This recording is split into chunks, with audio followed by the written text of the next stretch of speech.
On November 11th, 1930, the United States Patent Office stamped a document that should have changed every kitchen in America. Two of the greatest scientific minds in history had just built a refrigerator. No motor, no compressor, no moving parts whatsoever, a machine that runs on a single open flame and is engineered to outlast its owner by decades. Within 90 days of that patent being granted, it was gone, buried. Not because it failed, because it worked too well. 2 million American families bought one anyway. And then the industry made sure you never heard about it again. The only people still building this exact machine today live on Amish farms in northern Indiana, and they have never once needed to call a repairman. What was in that 1930 patent, and why does a $200 billion industry still not want you to know about it? That is what this video is going to answer. Welcome to Hidden Fix Lab. If you are new here, this channel is for the person who is done being sold things that break on purpose. Now, before we go any further, do us a small favor, hit that subscribe button down below. Think of it like this. You would not walk out of your neighbor's house in the middle of a good story, would you? Stay with us. And while you're at it, drop a comment right now and tell us where in the world you're watching from. We have viewers from small towns, big farms, and quiet neighborhoods all across the country, and we want to know where you're sitting tonight. Now, let us go back to 1930, because what happened to that patent is something the textbooks never told you. It did not begin in a laboratory. It did not begin with a corporation. It began with a dead family in Berlin, and a man who could not stop thinking about why they died. The year was 1926. Albert Einstein was living in his apartment in Berlin when he opened his morning newspaper. What he read that morning changed the next 4 years of his life completely. A family had been found dead in their home overnight. Mother, father, 2 small children. The cause was not a gas stove, it was not a fire. It was their refrigerator. A rubber seal inside the compressor had dried out during the night. Toxic refrigerant gas had quietly leaked into the bedroom while the family slept. By morning, they were all gone. Einstein folded the newspaper. He picked up the telephone and called his former student, Leo Szilard. Szilard arrived that same afternoon. By evening, the 2 men had made a decision. They were going to rebuild the household refrigerator from the ground up. They were going to remove every single moving part. And they were going to do it because no child should die in their bed from an appliance their parents bought to keep milk cold. But here is what most people do not know. The science Einstein and Szilard were reaching for was not new. It was not invented in the 1920s. It was not invented in the 1800s either. The principle of creating cold from heat alone goes back over 1,000 years. Arab scholars in the 9th century documented a process called evaporative cooling. They wrote about it in manuscripts that sat in libraries in Baghdad and Cairo for centuries. They described how a wet clay pot, placed in dry, moving air, could keep water cold even in desert heat. The physics behind that clay pot and the physics inside an absorption refrigerator are the same physics. When a liquid evaporates, it pulls heat away from its surroundings. The faster it evaporates, the colder the surface becomes. That principle has never changed, not in 1,000 years. In 1858, a French scientist named Ferdinand Carré built the first machine to turn that ancient principle into mechanical refrigeration. His machine used water and sulfuric acid. It worked. It produced real cold without a single moving part, but it was too dangerous and too large for any home kitchen. The idea sat untouched for decades. Then, in 1922, 2 young engineering students in Stockholm picked it up again. Their names were Balthasar von Platen and Carl Munters. They were trying to finish a university exam project, and they were nearly out of time. What they did inside that student dormitory was not supposed to be revolutionary, but it was. Von Platen and Munters added a 3rd ingredient to Carré's original formula.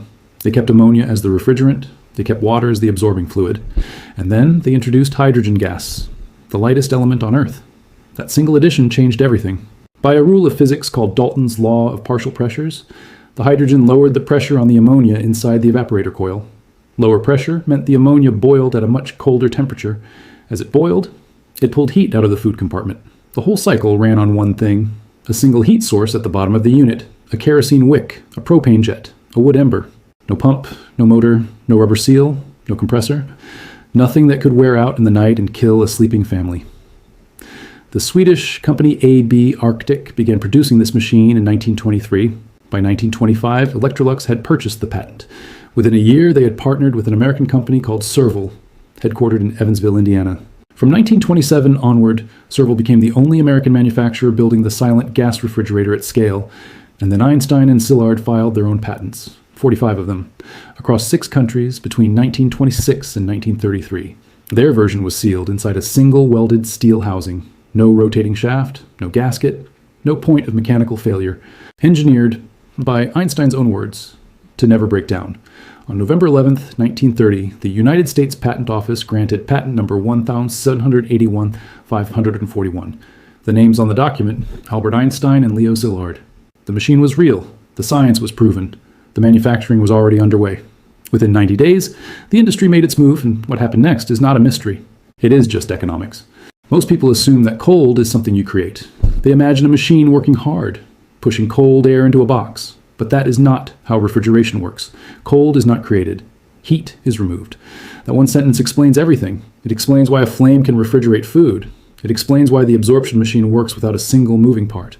And it explains why the modern compressor refrigerator, for all its complexity, is doing the same job in a far more dangerous and expensive way. The science is not complicated.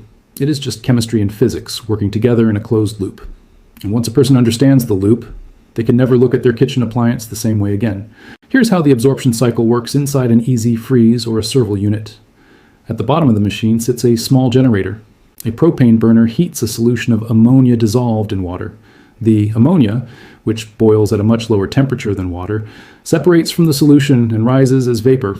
That ammonia vapor travels upward through a narrow tube called a bubble pump. No motor pushes it. Gravity and heat do the work. The vapor reaches the top of the unit and enters the condenser coil.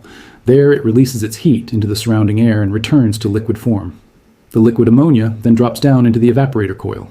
This is where the cold is produced. Inside the evaporator, the ammonia meets hydrogen gas. The hydrogen lowers the partial pressure around the ammonia. The pressure drop causes the ammonia to evaporate rapidly. Rapid evaporation pulls heat out of the food compartment. The food box gets cold. The ammonia vapor, now carrying that heat, gets absorbed back into water at the bottom. And the cycle begins again. Flame, rise, condense, evaporate, absorb, repeat. No pistons, no belts, no seals. Just chemistry. Moving in a loop, powered by a flame smaller than a birthday candle. Now here's where the peer-reviewed science becomes important. Because this is not just a folk machine kept alive by tradition. Universities have tested it. Engineers have measured it. The results are on record. In 2008, a research team at Oxford University, led by electrical engineer Malcolm McCulloch, rebuilt the Einstein-Szilard absorption refrigerator from the original 1930 patent drawings. Their goal was refrigeration for villages in rural Africa and India with no access to the electrical grid. What they found was published and documented. McCulloch's team reported that the absorption cycle, running on pressurized butane exactly as Einstein had specified, could be made 4 times more efficient than the original 1930 design using modern gas mixtures and solar thermal heat sources. 4 times more efficient. Not a small improvement, a generational leap. And it still required 0 moving parts. 3 years earlier, in 2005, a research team at the University of Oldenburg in Germany built their own working prototype of the Einstein-Szilard electromagnetic pump refrigerator. They called it the Automatische Betonvolkskühlschrank. Translated, the automatic concrete people's refrigerator. On its first test run, it reached 0 degrees Celsius. The electromagnetic pump, hermetically welded shut with no moving parts, functioned exactly as Einstein had described it in 1930. 75 years after the patent was buried, a German university proved the machine worked perfectly. That report exists. It is in the academic record. Anyone can find it. So why does the modern compressor refrigerator exist at all? The answer is not performance.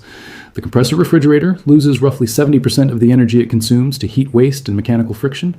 The absorption unit loses far less because it has no friction to generate. 2 independent studies confirm what the industry has never advertised. A 2003 study published in the journal Applied Thermal Engineering measured the coefficient of performance of propane absorption refrigerators under real household conditions. The units performed within acceptable efficiency range for continuous off-grid use with 0 maintenance requirements across the test period. A 2011 study from the International Journal of Refrigeration tested ammonia-hydrogen absorption systems specifically under high ambient temperature conditions, the kind of heat found in summer kitchens and off-grid homesteads. The conclusion was direct. The absorption system maintained stable cooling performance at ambient temperatures up to 43 degrees Celsius, well above the threshold where standard compressor units begin to struggle. That last finding matters more than most people realize. A compressor refrigerator in a hot summer kitchen, or in a garage, or in a room without air conditioning, works harder and fails faster. The absorption unit does not change its behavior based on room temperature. It simply runs. There is one more thing the science reveals that the appliance industry has never wanted printed on a warranty card. The average lifespan of a modern compressor refrigerator is between 10 and 15 years. The compressor wears. The seals dry, the refrigerant leaks, and the customer buys a new one. A properly built absorption refrigerator has no compressor to wear out. The Cervell units built in Evansville, Indiana between 1927 and 1956 are still running in Amish kitchens today. Not restored, not rebuilt. Running. Some of them are approaching 70 years of continuous operation. That is not a miracle. That is what happens when a machine has nothing inside it that can break. The science was always there. 2 universities rediscovered it independently decades apart. The Amish never forgot it. The industry simply decided that a machine built to last forever was not a machine worth selling. That is not a conspiracy. That is just economics. The machine worked. The science was proven. 2 million American families had already bought one and were happy with it. So the question is not whether the absorption refrigerator was good enough. The question is who decided it was too good and what they did about it. To understand that, you have to go back to Dayton, Ohio. The year was 1928. And a man named Thomas Migley Jr. was sitting inside the General Motors Research Laboratory with one instruction from his boss. Find a refrigerant that does not kill anyone. Find it fast. Migley was not an unknown figure. He had already given the world tetrethyl lead, the additive pumped into gasoline across America that would later be linked to widespread neurological damage in children. He was the kind of chemist who solved the problem in front of him without asking what came after. In late 1928, Migley synthesized a compound called dichlorodifluoromethane. It took him roughly 2 afternoons. Frigidaire filed the first patent on December 31st, 1928. By 1930, General Motors and DuPont had formed a joint venture called the Kinetic Chemical Company to produce it at scale. They branded it Freon 12. At the April 1930 conference of the American Chemical Society in Atlanta, Migley walked onto the stage with a glass beaker of liquid Freon and a lit candle. He inhaled a deep breath of the vapor directly from the beaker. He turned to the candle and exhaled slowly. The flame went out. The audience erupted. Non-toxic, non-flammable. The death machines of the late 1920s had been fixed overnight. The story the industry told was clean and simple.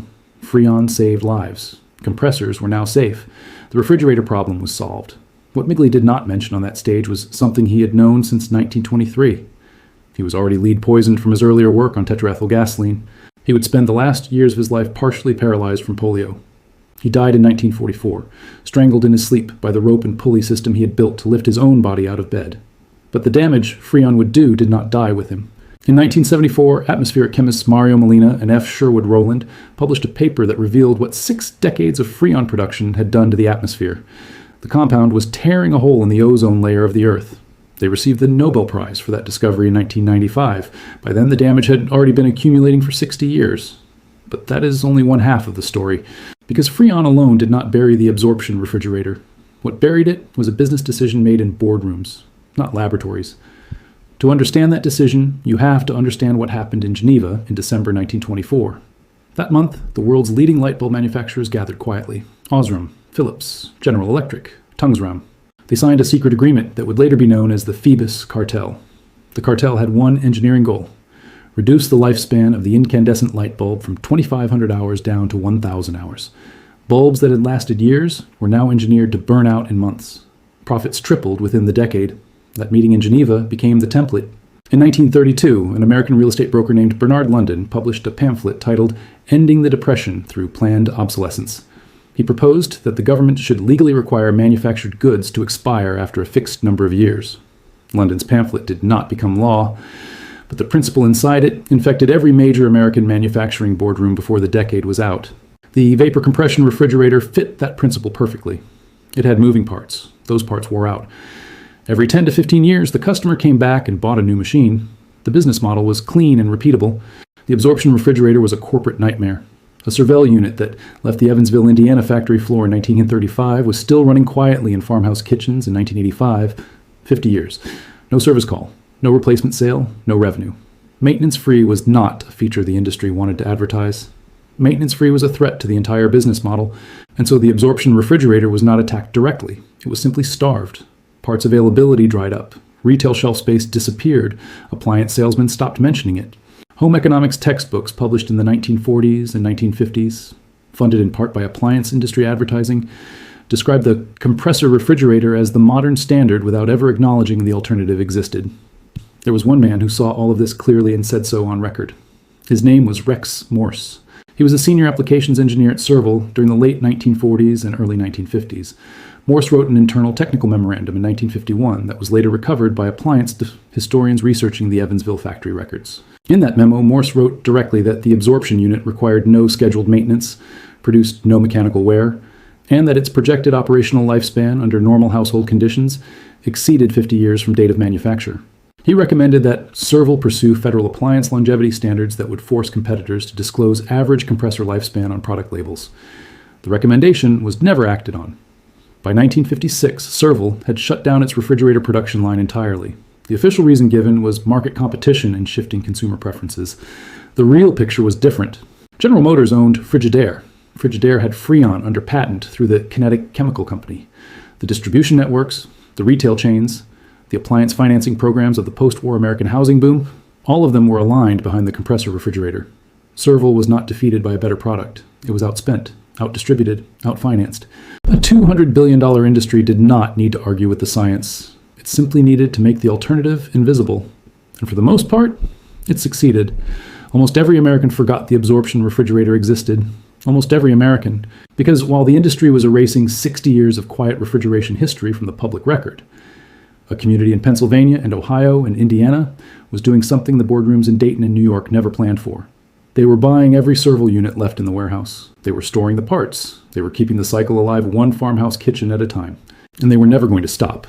Not because of nostalgia, not because of stubbornness, because they understood something about independence that no appliance salesman ever could. A machine that runs on a single flame, owned outright, fueled from a tank on your own land, answers to no one. That is not sentiment. That is just economics. In the spring of 2013, a retired schoolteacher named Carol Whitfield drove 4 hours from her home in rural Tennessee to a small workshop in northern Indiana. She was 58 years old. She had just received her third consecutive electric bill above $300. And she had spent the previous winter reading everything she could find about propane absorption refrigerators. Carol was not a homesteader. She was not off-grid by ideology. She was simply a woman who had done the math. And the math told her she was paying a utility company for a service she did not need to buy. She came home with an EZ Freeze 21 cubic foot propane refrigerator loaded in the back of her truck. She had it running by that evening. By the end of that first year, she had saved enough on electricity to cover nearly half the purchase price. By year 3, the machine had fully paid for itself. 11 years later, in 2024, that same unit is still running in her Tennessee kitchen on the same burner assembly it left the factory with. Carol's story is not unusual in the communities that know about this machine. What is unusual is that most people outside those communities have never been told it exists. That changes right now. Here is exactly what a person needs to know to own and operate one of these machines in 2026. The 2 manufacturers worth knowing. There are only 2 companies in America producing full-size propane absorption refrigerators at scale today. The first is EZ Freeze. They operate out of a 20,000 square foot facility in northern Indiana. Their units range from 12 cubic feet up to 21 cubic feet.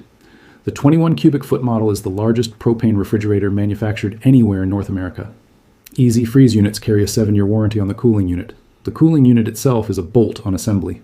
If it ever needs replacement, 4 bolts come out, a new unit drops in, and the cabinet runs for another generation. The second company is Crystal Cold. They operate out of Arcola, Illinois, and have been building gas refrigerators since 1966. Crystal Cold units are built on the same Platten-Munters absorption principle. Same closed loop, same single flame, same 0 moving parts. Together, these 2 Amish workshops represent the entire American gas refrigerator industry. And together, they outproduce every other gas refrigerator manufacturer on Earth.